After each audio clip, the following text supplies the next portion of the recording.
Mesdames, Messieurs, bonsoir, bienvenue ici au Palais des Congrès de Liège. Nous ne sommes pas dans les studios ni d'RTC ni de Védia, mais bien ici en bord de Meuse pour vous présenter cette émission spéciale sur le sommet climat, un sommet particulier, premier sommet européen à l'adaptation au changement climatique. C'est comme ça que l'ont voulu les ministres Henry et les ministres Tellier, climat et environnement région Wallonne, pour ce moment assez important qui a envie d'aboutir à une déclaration de Liège qui veut être la participation quelque part de la société civile et des associations à l'adaptation au changement climatique. Pour cette émission, nous avons des invités. J'ai surtout un co-animateur que je suis ravi de retrouver. Bonsoir Manu Philippe. Vence, bonsoir, rédacteur en chef de Védia.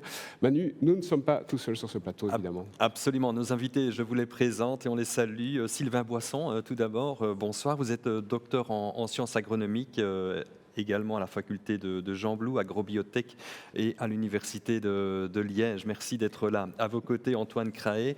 Bonsoir, vous êtes administrateur géographe spécialisé également dans toutes les questions d'urbanisme en environnement chez City Tools à Bruxelles. Alors City Tools, c'est une agence d'urbanisme qui est pluridisciplinaire et qui est active sur toutes les questions spatiales, sociales, on va en parler, et forcément aussi environnementales. À vos côtés, Antoine Gillot, bonsoir. Vous êtes directeur de l'Observatoire de l'Action Climat pour l'association Climate Change. Merci également d'être là, venu de cette si belle Bretagne en bord de Meuse ici. Merci également de participer à cette émission. Alors, on est ici, on l'a dit, dans le cadre d'un sommet européen étalé sur 2 jours. Et je pense que votre association Climate Change tire tout le bénéfice de ce genre de rendez-vous parce que vous essayez de faire en sorte que les différents acteurs concernés par toutes les questions climatiques et autres se rencontrent. Ce n'est pas nécessairement gagné d'avance, mais c'est votre but. Oui, absolument. Historiquement, le changement climatique s'est constitué comme problème public à l'international à travers les mobilisations des États. C'est le fameux sommet de la Terre de Rio en 1992. Et donc, il est devenu nécessaire petit à petit, à mesure que l'on négociait des textes plus ou moins contraignants sur des objectifs collectifs en matière de réduction des émissions et d'adaptation au changement climatique, il était devenu nécessaire de mobiliser les acteurs non étatiques, c'est-à-dire ceux qui mettent en place sur le terrain les politiques et les initiatives concrètes qui vont permettre de mener à bien la transition énergétique dans les transports, les bâtiments, mais également préserver la forêt, la végétalisation, et tout cela dans un esprit de justice sociale. Chaque année, vous publiez un rapport sur l'évolution justement du climat, ces changements. Depuis 2018, on a vu, on le voit, les changements ils sont là. Malheureusement, le constat, pour quand même mettre le cadre, il est plutôt dramatique. Oui, malheureusement, depuis la signature de l'accord de Paris, lors de la COP21 en 2015, les émissions de gaz à effet de serre ont continué à augmenter d'à peu près 7%. On n'est pas sur la bonne trajectoire, très clairement. Aujourd'hui, si les engagements des États étaient mis en œuvre, on arriverait à un réchauffement de l'ordre de 2,4, 2,6 degrés, si les engagements étaient intégralement mis en œuvre. Donc on est encore loin du compte. Néanmoins, l'objectif de ce travail d'observatoire, c'est aussi de déceler les tendances, les signaux, les bonnes pratiques qui, à travers le monde, démontrent une capacité à faire infléchir ces émissions de gaz à effet de serre, secteur par secteur, et aussi de mieux s'adapter à un climat qui se réchauffe. Parce qu'aujourd'hui, la température est déjà supérieure de 1,1, 1,2 degrés par rapport aux moyennes pré-industrielles. Le réchauffement, ce n'est pas un événement futur, ce ne sont pas des conséquences à prévoir uniquement, c'est aussi des phénomènes présents. Et donc, il est nécessaire de commencer ce travail d'adaptation.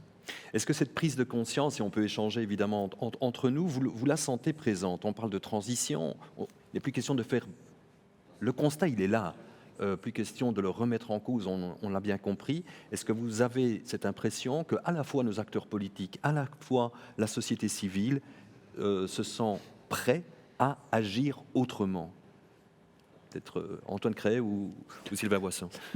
En tout cas, dans ma pratique professionnelle, c'est clair que je vois ces dernières années une évolution qui est quand même assez significative. Aujourd'hui, les questions de changement climatique, c'est quelque chose que les gens qu'on rencontre, parce qu'on travaille beaucoup dans des processus participatifs, donc sur le terrain, dans les villes, aujourd'hui, c'est quelque chose que les habitants ressentent de manière relativement intime dans leur quotidien. Donc, jusqu'à il y a quelques années, quand on parlait de changement climatique et qu'on introduisait ça dans le débat citoyen, souvent, on avait une approche un peu technique, lointaine, distante. Aujourd'hui, que ce soit avec des événements dramatiques comme on a eu ici à Liège en 2021, des inondations qui touchent vraiment au plus profond de chacun, les conséquences sont très visibles, mais dans les villes en particulier, on le ressent aussi sur des questions de stress hydrique, sur des questions de vagues de chaleur et d'îlots de chaleur qui sont très très perceptibles. Et donc aujourd'hui, ça devient, ou ça rentre dans le langage commun, ou en tout cas dans les sensations communes.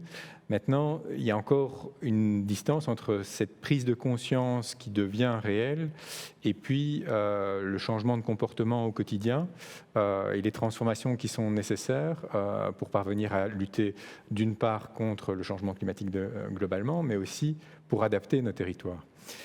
Et ces changements, ils sont vraiment importants. Et là, il y a encore un travail, je pense, à faire entre la prise de conscience qu'on peut avoir tout un chacun de la réalité de ces changements dans la vie quotidienne, et puis en fait les changements des comportements qu'on doit amener, que ce soit en planification, que ce soit en construction, mais que ce soit aussi dans les gestes de la vie quotidienne. Sylvain Boisson, vous êtes spécialiste en gestion de la biodiversité. Vous aimeriez évidemment que ces changements interviennent, que la population prenne conscience et qu'elle agisse surtout.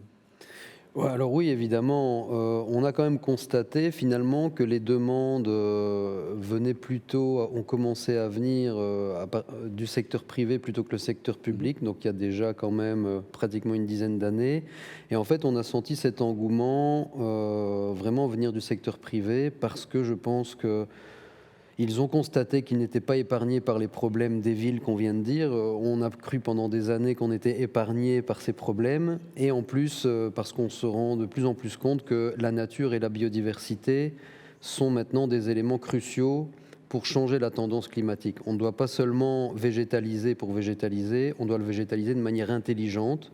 Et justement, grâce à la biodiversité, grâce à nos écosystèmes, on peut le faire facilement, avec des coûts d'entretien moindres, et ça doit être évidemment déployé au niveau social, au niveau politique pour des grandes initiatives. S'inspirer de la nature, c'est ça votre maître mot, c'est bien ça ? Oui, tout à fait, clairement. Donc s'inspirer de la nature. Alors, ça peut être la nature un peu plus lointaine, mais d'abord la nature proche, l'existant. Donc en Belgique, on a une dizaine de milieux en fait très différents qui peuvent être réinsérés dans les villes. On peut les mimer, on peut s'en inspirer pour reconstruire des nouveaux aménagements en ville, au bénéfice des citoyens pour végétaliser les quartiers, au bénéfice de solutions. Donc on parlait d'inondations il y a quelques années.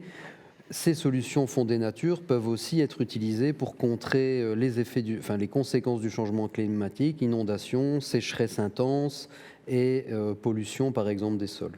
Ce qui est interpellant, c'est que vous dites que c'est le secteur privé qui a donné le ton et que le secteur public attend. Et qu'est-ce qu'il attend ?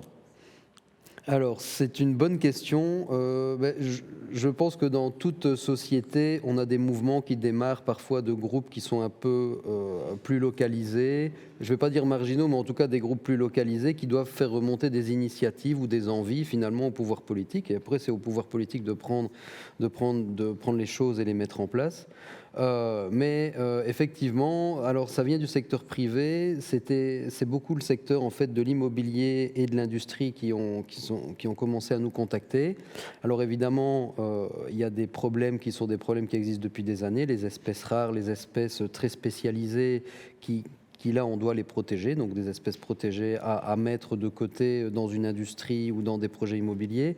Mais sont venus aussi vers nous des promoteurs immobiliers qui avaient des nouveaux types d'aménagements pour des bâtiments ou pour les alentours de bâtiments pour améliorer aussi la qualité de vie des résidents des nouveaux quartiers. Oui, et il faut s'en inspirer. Et je pense qu'à Bruxelles, notamment Antoine Craé, vous concrétisez ces intentions-là à travers City Tools. Dans l'aménagement de Bruxelles, aujourd'hui, ça devient concret, ça devient visible. Oui, tout à fait. Il y a une dimension que Sylvain a rappelée qui est importante, je pense, c'est de partir du déjà là, partir de l'existant. Et de se dire que dans nos villes, on a déjà des espaces verts, on a déjà des espaces, des arbres qui sont plantés, et que quand on pense à un aménagement ou quand on pense une densification ou l'aménagement d'un quartier, la première étape qui est trop souvent absente jusqu'à présent, c'est de se dire quel est le patrimoine, et notamment le patrimoine naturel qui est déjà préexistant, et comment est-ce qu'on peut le valoriser. Jusqu'il n'y a pas longtemps, on considérait que les arbres en ville, c'était des éléments plutôt de décoration. Or, c'est un patrimoine vivant. Et donc, reconnaître ce patrimoine vivant, sa contribution à l'écosystème urbain et les services écosystémiques qu'il peut rendre, un arbre qui a 50 ans, si on l'abat aujourd'hui, pour le remplacer, ça va prendre 50 ans pour qu'il ait le même développement. Donc, avant d'abattre cet arbre, il faut vraiment se poser la question de l'ensemble des alternatives qui sont possibles. Donc nous, quand on fait des projets urbains, on a tendance à se dire la première étape, c'est vraiment de bien connaître la situation finement. La deuxième, c'est de se dire, à partir de cet existant, comment est-ce qu'on peut faire en sorte que l'aménagement qu'on prévoit soit résilient. Et donc résistant, on le conçoit aujourd'hui, mais quand on travaille sur un aménagement en ville, il va tenir a priori 50 ou 80 ans, donc on travaille sur des temps longs, et donc ça veut dire qu'on travaille sur le fait que le climat va changer autour de l'aménagement qu'on prévoit. Et donc on doit pouvoir anticiper cette évolution dont on sait qu'elle est en partie inéluctable. On fait tout pour lutter contre les changements climatiques, mais comme on l'a rappelé plusieurs fois au sommet ces 2 derniers jours, malgré tout, le changement, il est en cours. Et donc, on a un besoin de s'adapter et d'adapter les habitats, les tissus urbains dans lesquels on habite à cette réalité du changement pour faire en sorte, quelque part, d'amortir le choc. On va essayer de limiter le choc en diminuant les émissions de gaz à effet de serre, mais malgré tout, on est aujourd'hui dans une situation dans laquelle le choc, il est déjà là, on le ressent aujourd'hui, et donc on doit adapter aussi nos territoires. Antoine Gillot, de manière plus globale au niveau de climate change, c'est ce qu'on voit, que ce soit à Paris, dans les villes françaises ou au niveau international, est-ce qu'on voit les villes réagir justement? Est-ce qu'on les voit prendre des politiques volontaristes pour utiliser la nature à notre profit finalement? Oui, absolument. Je crois qu'il y a une prise de conscience chez les agents publics des grandes villes européennes suite à des crises successives qui ont eu des impacts directs, concrets sur les populations. Je pense par exemple à la ville d'Athènes, la capitale de la Grèce, qui a mis en place une stratégie d'adaptation aux fortes chaleurs qu'elle subit depuis des années. Elle est bien sûr en première ligne des remontées des températures par le sud de la Méditerranée, avec désormais une personne au sein de la municipalité qui est entièrement dédiée à travailler sur cette gestion de la chaleur, avec un travail justement sur la végétalisation de la ville. Alors la végétalisation, c'est pas seulement, si vous tapez Green Building sur Internet, vous tomberez sûrement sur la tour de Stefano Boeri en Italie avec des arbres dessus. Ce n'est pas seulement ça, c'est aussi maintenir des poumons verts, maintenir des espaces de respiration, des îlots de fraîcheur à l'intérieur d'une ville. Et ça, aujourd'hui, de plus en plus le font. Paris également a adopté une stratégie Paris sous 50 degrés. Comment imagine-t-on aujourd'hui revêtir les toitures de peinture blanche, par exemple, pour réverbérer des températures estivales qui pourraient monter jusqu'à 50 degrés? Comment organiser la population pour l'alerter lors des pics de chaleur, l'orienter facilement vers des îlots de fraîcheur, qui peuvent être des cours de récréation réaménagés, qui peuvent être des parcs, etc. Donc tout ça procède en fait d'une volonté de planification avant tout. Une bonne adaptation, c'est une adaptation qui est planifiée, qui est pensée en amont. C'est tout simplement un principe de précaution. Et ça, on voit aujourd'hui qu'effectivement, beaucoup de villes sont en train de se mettre au pas. Parce que le scénario, pour l'instant, il est basé sur une augmentation de température de 1,5 degré, communément admis désormais comme presque inévitable. Mais est-ce que ce n'est pas encore un peu court? Est-ce qu'il ne faut pas aller au-delà? Vous venez de parler de température de 50 degrés. Est-ce qu'on ne doit pas se préparer effectivement à quelque part souffrir? C'est le choix que la France a fait tout récemment en adoptant une trajectoire de réchauffement climatique de 4 degrés. Okay. Donc 4 degrés, c'est l'idée justement d'un scénario où on n'atteint pas déjà nos engagements, mais c'est aussi l'idée d'avoir un scénario où on a stabilisé le climat sur un niveau de température qui est bien évidemment beaucoup trop élevé. Mais l'idée, c'est d'envisager le pire pour pouvoir le confronter et à tous les scénarios, il s'agit vraiment d'une stratégie de gestion de risque qui doit prendre en compte les vulnérabilités de tout un chacun dans les pires des conditions. Et bien évidemment, adopter une trajectoire de réchauffement à 4 degrés, ça ne signifie pas qu'on abandonne les efforts de décarbonation et de réduction des émissions de gaz à effet de serre pour maintenir la température à des niveaux plus bas. Il s'agit juste d'un principe de bon sens. Et donc ce scénario 4 degrés, aujourd'hui, il va infuser dans l'ensemble des politiques publiques françaises, pas seulement des politiques d'adaptation en tant que telles ou des politiques d'environnement, mais il doit être pris en compte par l'intégralité des secteurs et des investissements publics. Manu ? Ce plan climat que vous évoquez au niveau français, il s'imagine de municipalité en municipalité ou il est beaucoup plus global? On imagine mal qu'une municipalité, quelle qu'elle soit, et à l'échelon belge, une commune, prenne une décision pour un plan climat qui lui est propre et qui ne soit pas adapté dans la commune d'à côté. Comment ça se passe? Oui, c'est très particulier. En fait, historiquement, les villes ont été et les régions ont été assez à l'avant-garde des politiques d'adaptation, avec des mesures de risque et de vulnérabilité, alors même que l'État ne leur demandait pas. En tout cas, il n'y a pas d'obligation aujourd'hui, dans la plupart des États européens, de faire des plans d'adaptation ou de mettre en place des politiques d'adaptation avec de stricts régimes de reporting pour mesurer les impacts. Mais de plus en plus, il y a de la cohérence à apporter effectivement à ce type de politique. Parce que l'adaptation, elle ne se pense pas à l'échelle de la frontière d'une municipalité. Elle se pense à l'échelle d'un bassin versant, à l'échelle d'une chaîne de montagnes.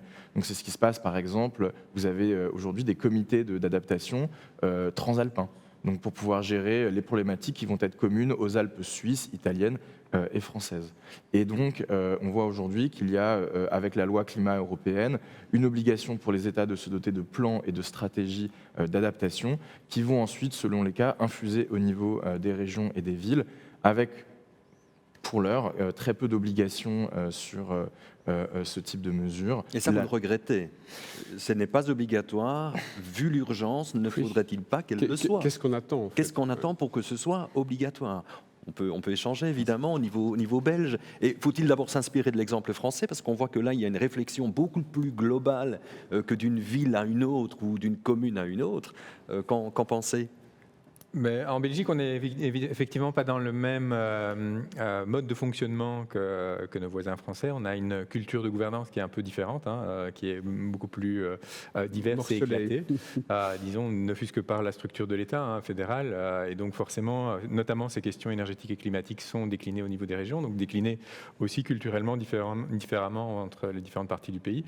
Alors on peut se dire, c'est une forme où ça rajoute de la complexité, où c'est difficile, mais en même temps, ça permet aussi d'agir localement et d'agir de manière spécifique.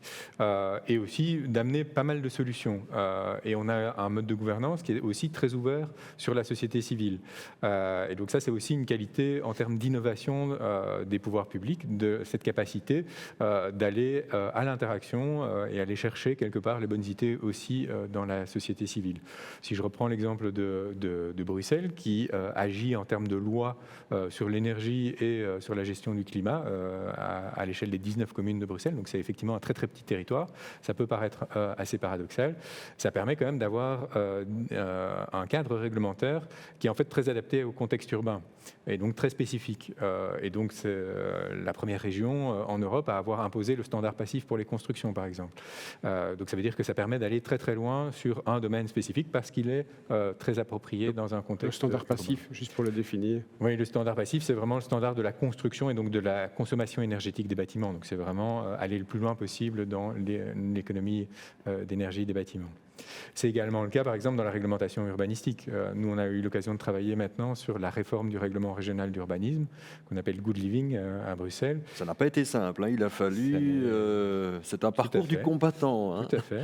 Et c'est là où je disais en introduction que finalement, si les changements climatiques, c'est quelque chose qu'on ressent tous dans notre quotidien, où on se dit tous il faut agir, quand une réglementation intervient et donc change les pratiques courantes, forcément, ça crée dans certains cas des tensions, certainement au moment où ça devient réglementaire. Ce qui est intéressant dans cette expérience-là, c'est notamment le fait que tant qu'on parlait des principes au niveau de Good Living, tout le monde était d'accord. Quand on est passé à des mesures concrètes, par exemple, réserver 10% de l'espace public à des espaces de pleine terre végétalisés pour notamment gérer les eaux pluviales. Ça paraît du bon sens, hein, on doit gérer les eaux pluviales dans l'espace public, oui, là tout le monde est d'accord. Quand on dit c'est 10% de l'espace public, ça vient en concurrence notamment avec une fonction qui est très précieuse quelque part, qui est celle du stationnement dans les villes. Et donc on a eu une rébellion quelque part, ou en tout cas une forme de réaction très très virulente de la part de pas mal de communes à Bruxelles sur le fait que ces 10% d'espace végétalisé, ils allaient retirer du stationnement. Or, le stationnement, c'est très sensible pour les riverains. Et donc ça veut dire qu'il y a ces équilibres à trouver entre les fonctions environnementales et puis les habitudes qu'on a prises. Et il y a un moment où des changements de comportement sont quand même nécessaires. Dans ces standards dont vous parlez, est-ce que la ville va être réservée aux riches? Parce que, standard passif, ça coûte de l'argent aussi. Or, on le sait à Bruxelles, mais dans d'autres villes aussi, mais il y a une couronne avec des communes qui sont pauvres finalement. Est-ce que ce sera encore accessible pour monsieur et madame tout le monde, voire pour les personnes qui... Est-ce qu'il y aura encore du logement social, par exemple, avec ces standards? Oui, tout à fait. C'est intéressant de voir que, par exemple, sur la question du standard passif ou des économies d'énergie dans le bâtiment, c'est finalement le secteur du logement social qui a été un des fers de lance et un des premiers à s'approprier ces standards. Pourquoi ? Parce que ils sont très conscients en fait des conditions sociales de leurs locataires. Et pour un locataire d'un logement social, finalement, la variable la plus importante, et on l'a vu encore l'année passée, c'est le prix de l'énergie et donc les charges énergétiques du bâtiment. Quand on est dans un bâtiment passif, cette charge, elle est réduite vraiment au minimum. Donc ça veut dire qu'on protège le locataire social finalement des fluctuations des cours de l'énergie. Donc il y a dans certains cas des cercles vertueux à ce niveau-là, y compris sur la dimension sociale. Mais c'est vrai que ce n'est pas systématique et que dans certains cas, pour les particuliers, ça nécessite un surinvestissement au départ. En énergie, on a la chance d'avoir quelque part toujours une forme de temps de retour sur cet investissement. On récupère de l'argent en économie de charge. Donc là, il y a des mécanismes de financement qui peuvent permettre de faire ça. Ce n'est pas toujours le cas quand on parle de végétalisation, quand on parle de biodiversité. Il n'y a pas forcément un retour financier direct. Donc le fait de laisser des espaces en friche ou de laisser des espaces à la nature dans la ville, ça vient en concurrence avec la constructibilité, etc. Donc il y a une variable économique là qu'on doit gérer et dans lequel le pouvoir public a tout son rôle. Et donc, quand je parlais de ces équilibres dans la nouvelle réglementation urbanistique bruxelloise, ça a été parmi les enjeux assez tendus de voir jusqu'où on allait dans l'imposition sur les terrains privés, d'espaces de pleine terre aussi, parce que c'est un impact économique. Oui, Sylvain Boisson, la dimension sociale de la transition, c'est un enjeu en tant que tel, c'est un enjeu dans l'enjeu. Et il n'est pas mince. Évidemment, et même j'irai plus loin, c'est qu'il y a toujours une question qui est longtemps restée en suspens, et même pour nous, je travaille tous les jours avec des éléments de nature, c'est ma passion, la biodiversité, mais il y a dans ce fond social, l'accès à la nature, en fait, qui est quand même une vraie question. L'accès à la nature, c'est pas juste accéder à un espace vert, c'est pas juste avoir devant soi un bâtiment végétalisé, c'est aussi avoir accès en fait à des éléments de nature qu'on n'a pas l'occasion de voir tous les jours. Notamment, si je reprends le cas de Bruxelles, qui est un bon exemple, Bruxelles s'est construit sur des marais avec des zones de forêt, mais je ne sais pas si en fait les habitants vraiment du cœur de Bruxelles, du centre de Bruxelles, sont conscients qu'à l'origine, Bruxelles c'était des marais. Est-ce qu'ils ont l'occasion de voir ce que c'est, voir quel est l'écosystème, le milieu marais? Ok, il reste des éléments de forêt sur les pourtours. Et donc cet accès à la nature, c'est une vraie question.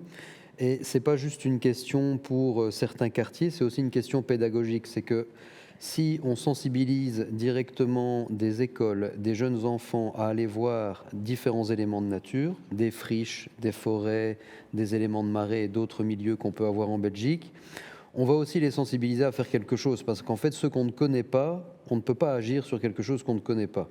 Si on n'est pas conscient qu'autour de nous, il y a des milieux différents qui hébergent des espèces différentes qui sont parfois exceptionnelles, on ne peut pas les protéger, on ne peut pas mettre en place des actions. Et c'est là où, justement, à cette interface, On doit avoir au niveau politique aussi des actions, en tout cas des grandes actions, des groupes d'actions qui sont mis en place pour ça. Et on a aussi l'aide de certains bureaux d'études. Donc les bureaux d'études peuvent aussi faire l'interface, les bureaux d'urbanisme, l'interface pour par exemple intégrer dans un bâtiment ou aux abords d'un bâtiment des vrais éléments de nature, pas juste de l'esthétique, mais vraiment de la nature, pour pouvoir recréer un lien en fait entre des habitants et la nature et la biodiversité.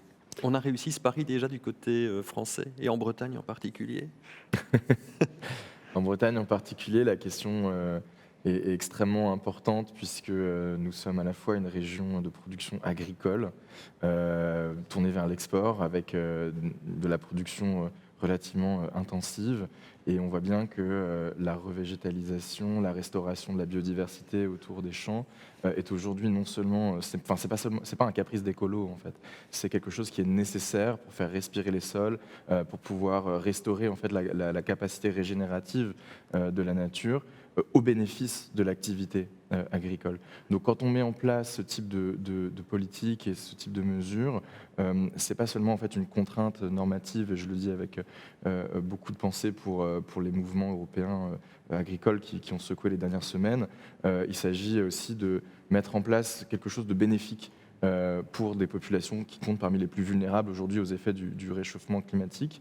Et puis je pense également, pour continuer sur cet exemple de la Bretagne, à l'activité touristique qui aujourd'hui se polarise beaucoup sur des régions côtières avec un climat plus tempéré que ce qu'on peut trouver par exemple dans le sud de la France. Et donc on observe chez nous à la fois un tropisme touristique très fort qui bénéficie certes à l'économie, mais qui rend aussi très difficile les conditions d'accès au logement désormais. Donc on a une vraie crise du logement qui est générée par le tourisme en Bretagne, du fait des migrations saisonnières vers une région qui était boudée pour sa pluie à une époque et qui est désormais prisée pour sa fraîcheur. Donc on voit bien que les comportements collectifs induits par le réchauffement climatique ont des conséquences sociales directes et indirectes. J'ai donné l'exemple des agriculteurs, j'ai donné l'exemple de l'accès au logement, et donc restaurer ce lien avec la nature permet aussi d'avoir une relation plus apaisée avec cet environnement. Mais une relation apaisée avec la nature, c'est ce que l'on souhaite tous. On sait que parfois, elle n'est pas si apaisée que cela, cette relation, notamment avec l'eau. On a parlé des inondations ici à Liège. Et dans le cadre de ce sommet climat, il y a aussi des visites de terrain, et notamment du côté de la vallée de la Vesdre, pour voir ce qui s'est passé là-bas, sur place, et puis comment on a reconstruit. Je vous propose de regarder ce reportage de Seine, Gaspard de Védia. Ce vendredi, direction Pepinster et Theux, deux communes ravagées par les inondations. Des visites sur le terrain pour se rappeler l'importance du drame, mais aussi pour expliquer comment la vallée sera redessinée pour éviter qu'un tel événement ne se reproduise. Ce qui s'est passé est lié au changement climatique. Donc on doit adapter notre gestion de cours d'eau, adapter la dynamique des cours d'eau à ce changement climatique, à ces événements extrêmes qui commencent à se répéter de manière assez répétitive. Que ce soit à Pepinster, à Theux ou encore dans d'autres communes sinistrées, un des objectifs est de laisser surtout plus de place aux cours d'eau. Nous allons essayer que le cours d'eau puisse accueillir un plus grand débit par rapport à avant, en retravaillant sur différents éléments comme la renaturalisation de berges, élargissement de cours d'eau, reméandration, des zones d'expansion de crues, donc vraiment de manière à ce que le territoire soit plus résilient. Voilà. Comme on peut le voir derrière ici, il y a des habitations qui sont également acquises et détruites, de manière à supprimer le risque. Et là, c'est dans la notion coût-bénéfice, évidemment, entre les chantiers que l'on devrait faire pour les protéger et leur achat d'habitation. À travers cette visite, le SPOE voulait aussi communiquer avec les élus locaux, les acteurs de terrain et les citoyens sur ce qui avait déjà été réalisé et ce qui le sera. Une visite positive pour le bourgmestre de Pepinster. Ça ne peut pas être négatif, bien évidemment, mais c'est surtout au niveau du gouvernement wallon que les choses doivent véritablement avancer, et ils mettent tout en œuvre pour que ça puisse être fait dans les plus brefs délais. Mais pour reconstruire ces communes sinistrées, il faut voir plus loin et surtout tenir compte de l'ensemble des caractéristiques de notre région. Ce qui est très important, c'est ce qui se passe aussi ailleurs, c'est-à-dire dans le reste du bassin versant, c'est-à-dire sur les plateaux, par exemple le plateau d'Herve comme le plateau de Haute-Fagne. L'agriculture doit être adaptée, les grandes zones d'activité commerciale, industrielle doivent être adaptées, elles aussi, les centres habités. Le plateau de Haute-Fagne doit retrouver sa capacité d'éponge qu'il y avait dans le passé quand il n'avait pas les résineux, mais il avait des sols de tourbière. Toutes ces adaptations vont dans la direction de diminuer, disons, les risques qui restent quand même. On n'arrivera pas à éliminer complètement les risques, mais aussi à adapter le territoire qui, dans le futur, pourra beaucoup souffrir de la sécheresse, comme on a déjà vu dans l'été dernier, par exemple. Et donc, finalement, il y a une adaptation qui touche à l'économie, qui touche à la production agricole et qui touche aussi aux lieux dans lesquels on habite, parce qu'on aura vraiment la chaleur comme problème, et la sécheresse et les feux, plus que peut-être les inondations après 2050. La visite s'est terminée au centre culturel de Theux, après 2 présentations plus académiques. La reconstruction de la vallée de la Vesdre est quant à elle loin d'être terminée. Il faudra patienter jusqu'à 2027, voire 2028 et plus si nécessaire. Voilà donc pour cette visite de terrain du côté de la vallée de la Vesdre. Sylvain Boisson, voilà, cette relation apaisée avec l'eau, elle est importante, c'est votre quotidien. Comment on fait pour utiliser la nature à notre profit et ne plus l'agresser surtout? Comment on résout cette équation? Alors, donc c'est évidemment un processus c'est une équation complexe, ça c'est sûr. C'est un processus quand même qui est long, mais qui doit être en tout cas bien organisé au niveau méthode. Donc évidemment, on doit d'abord travailler, on en a parlé tout à l'heure, mais il y a l'existant, le travail sur l'existant, mais aussi diagnostiquer l'existant. Donc savoir non, pas seulement ce qui existe sur le site, mais aussi les relations que ce site-là, donc on parle du bassin le bassin versant de la Vesdre, et donc dans ce cas-là, effectivement, on doit voir comment ce bassin versant interagit entre les différents milieux, qu'est-ce qu'on peut avoir comme problème aussi, quel était le problème de la vallée de la Vesdre. Donc là, on doit faire un diagnostic sur l'état, non seulement l'état environnemental lié aux inondations, mais aussi l'état écologique, si on veut pouvoir s'inspirer de certains milieux.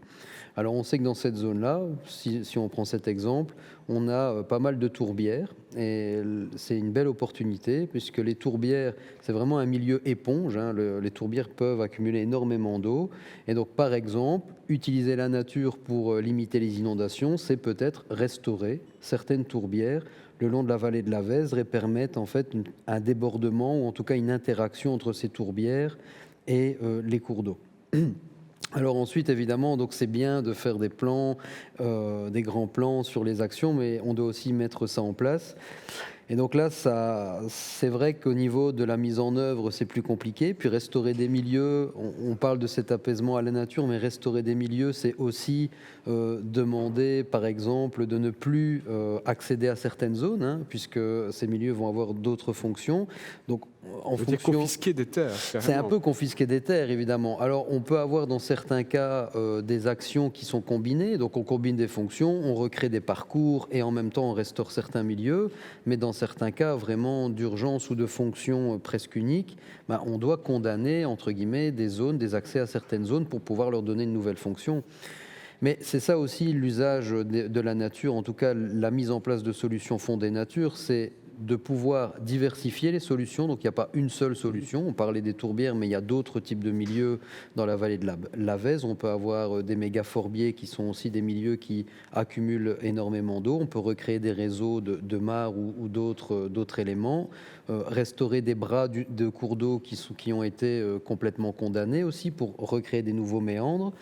D'ailleurs, en France, on a pas mal d'exemples justement de reméandration de cours d'eau qui est finalement une des solutions, alors coûteuse évidemment pour la mise en œuvre, mais une solution extrêmement efficace, vu qu'on va élargir la surface sur laquelle le cours d'eau peut courir, et donc évidemment on va prendre du territoire pour cette solution, mais en fait on va éviter énormément de problèmes en aval.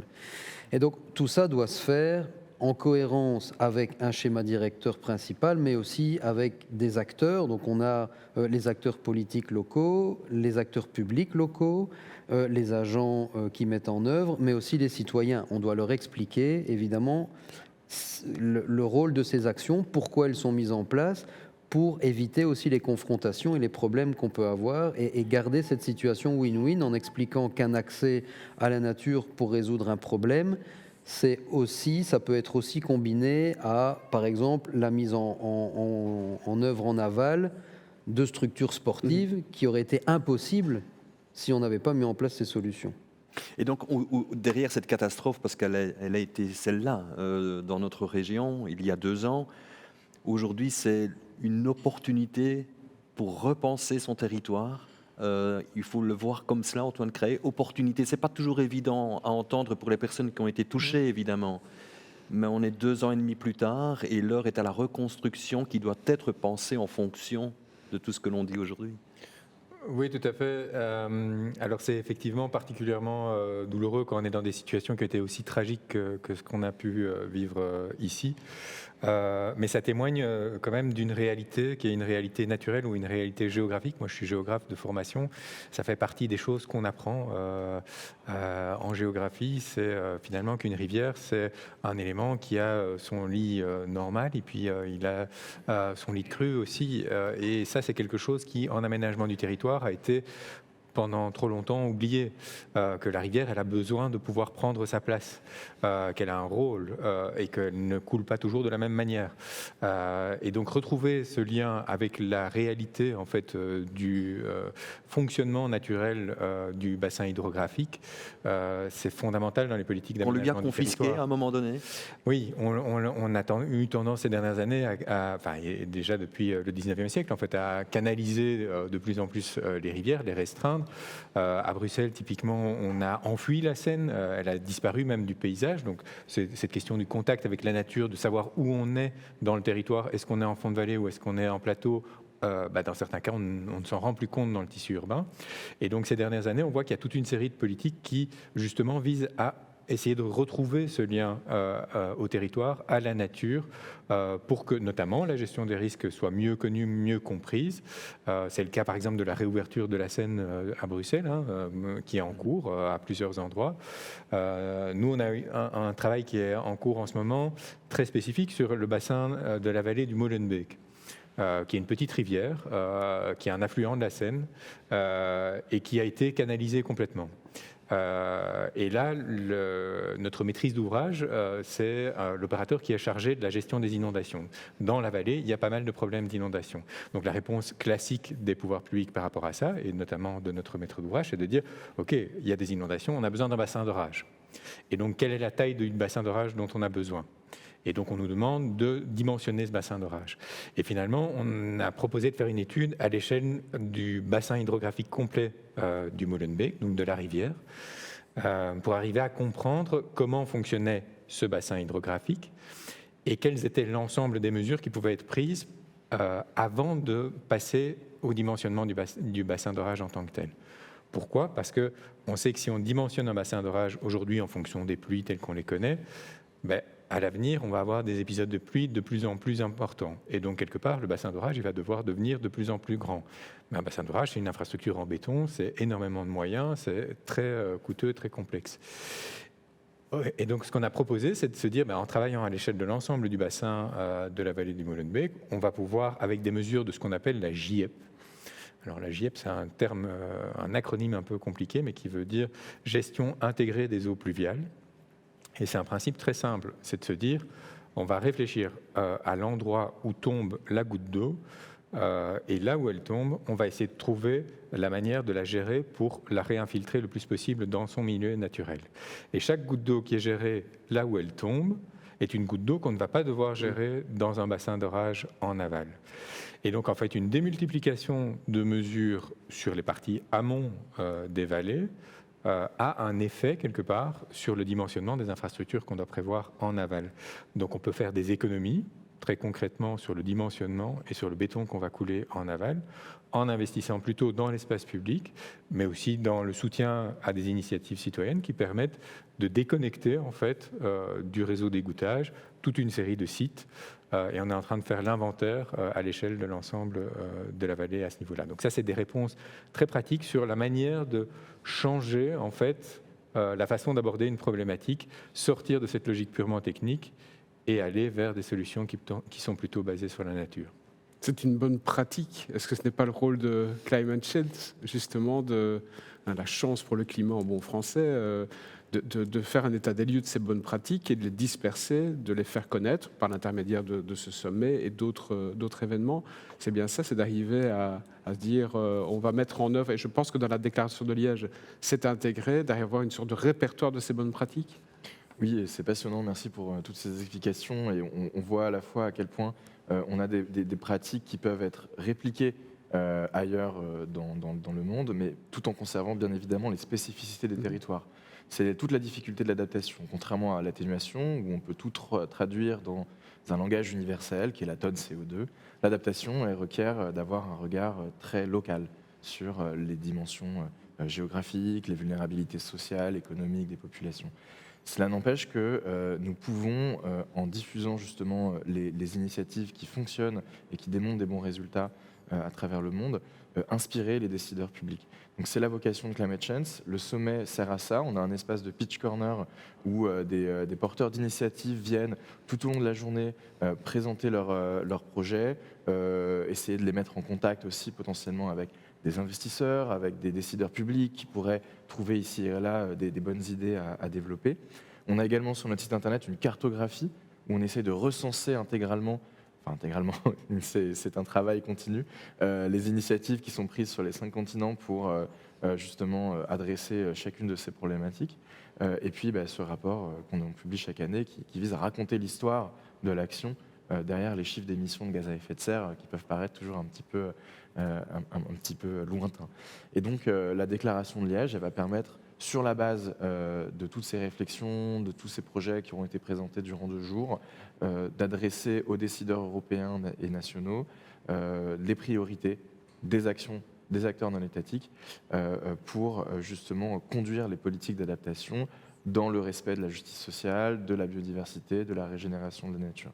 C'est un document de plaidoyer qui va être signé par plusieurs dizaines de réseaux représentatifs de la société civile, des réseaux de villes, des réseaux d'entreprises, des réseaux d'associations et d'ONG. Et donc l'idée, c'est ensuite d'aller porter, dans le cadre de la présidence belge du Conseil de l'UE et au-delà, les priorités de ces acteurs pour tenter d'inspirer au plus haut niveau les politiques d'adaptation qui vont se développer dans les années à venir. Et espérer que ce ne soit pas qu'une déclaration d'intention. C'est évidemment derrière cette intention louable que vous décrivez à travers la déclaration de Liège, c'est que ça ne reste pas un simple document, j'imagine, Sylvain Boisson. Alors oui, évidemment. Ce serait dommage. Ce serait vraiment dommage. Mais après, en parallèle, donc je pense qu'effectivement, ce genre de démarche peut avoir un impact si on rassemble des types de secteurs, des types de groupes ou de profils différents. Après, en tout cas, pour ce qui est de la crise de la biodiversité, donc j'ai quand même suivi, c'est que ça fait des dizaines d'années qu'on lève le voile, qu'on annonce les problèmes qui vont arriver. Voilà, il y a des recensements qui sont faits depuis bien avant la définition du terme biodiversité en 92 sur le fait que certaines populations d'espèces sont en déclin, les causes de ces déclins. Et voilà, les scientifiques, malheureusement, ne sont pas toujours entendus comme ils le devraient, et ça reste parfois presque anecdotique de se relever contre quelque chose. Je pense qu'ici, vraiment, la démarche doit inclure ces types de profils, et que si ça vient du secteur un peu plus large que juste des scientifiques, mais des entreprises, des grands groupes, des associations, je pense que ça aura d'autant plus d'impact. Mais qu'en tout cas, il faut y aller. Cette déclaration, c'est une chose, mais il faut vraiment pousser ensuite pour les actions. Alors je l'ai dit, ce sommet climat, il s'inscrit dans le cadre de la présidence belge du Conseil de l'Union européenne. On a également peu de politiques présents dans les salles, mais c'est quand même eux qui sont à l'origine de cet événement. Donc je vous propose de retrouver les ministres Henry et la ministre Tellier pour parler justement de cet événement et de la déclaration de Liège, et puis on reviendra pour un mot de conclusion. C'est un événement organisé dans le cadre de la présidence belge, mais qui s'adresse aux acteurs non étatiques, c'est-à-dire les associations, les communautés, les entreprises, les syndicats, tous les acteurs de la société qui vont ici s'exprimer, construire, co-construire ensemble des propositions et aboutir à une déclaration de Liège qui en fait s'adresse aux futures autorités européennes. On est évidemment à un moment charnière puisque c'est la fin de la mandature européenne et le début d'un nouveau cycle qui suivra. Et donc cette déclaration visera à demander de l'ambition de l'action pour l'adaptation climatique. Est-ce qu'on peut montrer l'exemple en Belgique et en Wallonie singulièrement ? En tout cas, il est clair que la vallée de la Vesdre est vraiment aujourd'hui un laboratoire de la résilience. On a voulu, avec le gouvernement, non pas reconstruire à l'identique, mais vraiment reconstruire en diminuant ce risque d'inondation. On fait évidemment un travail également sur les enjeux de sécheresse ou de résilience de la forêt ou des zones urbaines en luttant contre les canicules. Et je pense qu'ici, à Liège, mais partout en Wallonie et partout en Europe, on a des exemples intéressants et nous en faisons partie, bien sûr, pour montrer que les solutions existent. Tout dernier mot, ici on parle d'adaptation, on parle plus de réduction ici, ça veut dire qu'on a fait un trait sur le climat, il évolue, tant pis c'est comme ça, on doit juste s'adapter désormais ? Non, pas du tout. Donc l'idée, c'est vraiment à la fois de continuer à réduire nos émissions de gaz à effet de serre et en même temps de préparer l'adaptation de nos territoires. Parce que le changement climatique, il est déjà là aujourd'hui. On le voit et on l'a vécu dans notre chair ici en Wallonie. Donc on doit vraiment travailler sur les deux éléments, sachant que chaque dixième de degré compte dans le combat contre ce dérèglement climatique et que s'adapter à 1,5 degré ou 2 degrés de réchauffement, c'est pas du tout la même chose que s'adapter à 3 ou 4 degrés. Donc évidemment, les deux éléments sont essentiels. On doit continuer à agir sur les deux pans. Voilà pour cette déclaration de Liège. Je me tourne vers vous, Antoine Cray. On arrive au terme de ce débat. Demain, nos villes seront plus durables, plus résilientes. Vous y croyez ? J'y crois fermement, sinon je ne ferai pas le travail que je fais. C'est quelque chose qui m'occupe depuis pas mal d'années, donc la transformation des villes. Moi, je suis intimement convaincu qu'on a cette capacité de transformation et d'action. On le voit au niveau de la société civile, on le voit au niveau des habitants, et on a une force et une énergie quelque part qui est présente pour arriver à transformer nos territoires et en particulier les territoires urbains que moi je connais mieux et sur lesquels je travaille. Maintenant, ça ne se fait pas de manière complètement fluide, complètement linéaire, complètement naturelle. Donc c'est des processus et des changements qui doivent être accompagnés, qui doivent être guidés et dans lesquels on doit accepter qu'il y a un débat, parfois vif, parce que ça touche au quotidien, ça touche à des changements qui sont des changements profonds dans le cadre de vie, dans la manière dont on habite la ville quelque part. Mais c'est ça qui fait tout l'intérêt aussi de la situation et de la pratique de l'urbanisme. Oui, on parle de nos villes, mais on peut y inclure aussi nos villages. Ce n'est pas qu'une préoccupation urbaine, les enjeux climatiques dont on parle. Tout à fait, oui. C'est une question, malgré tout, qui porte sur ce que moi j'appelle l'aménagement du territoire. Donc c'est vraiment comment est-ce que finalement les territoires et les réalités sont interconnectés. Si on a des villes et si on a des villages, c'est aussi pour concentrer les lieux dans lesquels on habite. Pourquoi ? Pour maintenir aussi des territoires pour la production agricole, pour nous nourrir, mais aussi pour la nature, pour la biodiversité. Donc cette question d'aménagement du territoire de manière plus globale, elle nous concerne tous. On voit qu'en Wallonie, pour le moment, on a des grands débats sur l'aménagement du territoire. On voit que c'est aussi une matière qui n'est pas évidente, de savoir jusqu'où on peut continuer à construire. Ça, c'est typiquement le genre d'enjeu dans lesquels la question du changement climatique, la question de la résilience doivent être au cœur de nos réflexions. Sylvain Boisson, vous acquiescez, je vous vois, c'est vraiment... Ben oui, puisque je pense vraiment que le cœur est là, ça reste une question d'aménagement du territoire et de perception du territoire. C'est que, notamment pour donner l'exemple du réseau écologique, donc le réseau écologique, c'est le réseau d'habitats dans lesquels les espèces peuvent se développer, donc on a tout type de milieux confondus. Ben, par exemple, en France, ils ont décliné ce réseau écologique, et à Bruxelles aussi d'ailleurs, en trame bleue, trame verte, qui sont en fait pratiquement une transformation, une déclinaison du réseau écologique, mais en en territoire concret, en zone d'action concrète, qui permet en fait de planifier les liens entre les villes, entre la nature, entre les villages. Et donc cette question d'aménagement du territoire, c'est le cœur, et c'est clair que voilà, j'habite dans un petit village dans le Condro, c'est clair que la question de se dire est-ce qu'on doit densifier un village pour pouvoir recentraliser certaines ressources ou pour pouvoir réoffrir des services dans ce village, ou est-ce qu'on doit plutôt densifier une ville, c'est une vraie question. C'est une vraie question au niveau de l'énergie, mais c'est aussi une vraie question au niveau de la nature. Densifier une ville dans laquelle on veut plus d'espace vert, voilà, c'est paradoxalement. C'est ça qui est paradoxal, c'est qu'on sait que ces villes vont continuer à grandir, que l'accès au territoire est très compliqué, ça coûte très cher, les espaces verts. Et donc, voilà, comme Antoine le disait, c'est une vraie question. Donc c'est pour ça aussi qu'aujourd'hui, on vise des solutions qui ne sont plus uniquement des solutions d'accès à un espace au sol pour la nature, des solutions de façade végétalisée, des solutions de toiture végétalisée ou d'autres structures urbaines qui peuvent porter la nature, mais qui peuvent aussi rendre des services d'ombrage, des services de fraîcheur, lutte contre l'îlot de chaleur en ville, par exemple. Et on ne peut qu'espérer, quand on écoute tous nos échanges, Antoine Gillot, c'est que ce plan climat dont vous avez parlé tout à l'heure soit aujourd'hui une réalité, une préoccupation, un enjeu de société que les politiques doivent aujourd'hui mettre en œuvre. Oui, absolument. Le changement climatique n'a pas de frontières. Les émissions de CO2 ne s'arrêtent pas comme le nuage de Tchernobyl. En réalité, tout le monde est concerné. Politiquement, socialement. Chacun doit prendre conscience, évidemment, de sa part de responsabilité, pas seulement individuelle, mais aussi collective. C'est super important, en fait, de faire le lien, justement, et c'est pour ça qu'on est là, entre les différents groupes d'intérêts qui composent une société, qui sont parfois divergentes, qui entrent parfois en compétition, et ce qu'on essaie de créer autour de ça, justement, c'est la coopération.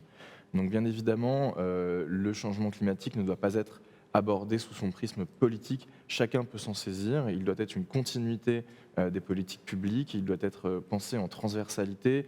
On a beaucoup parlé lors de ce sommet de casser les silos, essayer de sortir un petit peu de son couloir, de ses convictions et des intérêts de sa corporation pour comprendre aussi comment pense l'autre, comment fonctionnent d'autres groupes d'intérêts de population et essayer de trouver ensemble les meilleures façons de s'organiser collectivement, à la fois pour réduire notre impact et notre empreinte carbone, mais aussi mieux s'adapter aux nouvelles conditions qui seront les nôtres dans les années à venir. Voilà. Vaste débat, vaste chantier, Philippe. Exactement. Nous allons, comme vous également, nous adapter à ces changements climatiques et puis essayer quand même de faire un peu bouger les choses. C'est ce qu'on a essayé de faire dans cette émission. Merci Manu. Merci Philippe. Merci à nos invités. Merci à nos invités, effectivement. Merci aux équipes techniques d'RTC pour cette diffusion sur Vedia, sur RTC, une collaboration. C'est un peu le mot d'ordre aujourd'hui, collaborer pour s'adapter et être résilient également. Nous étions en bord de Meuse, au Palais des Congrès de Liège, pour cette émission spéciale climat. Merci à vous de nous avoir suivis sur Vedia et sur RTC. À très bientôt. À très bientôt.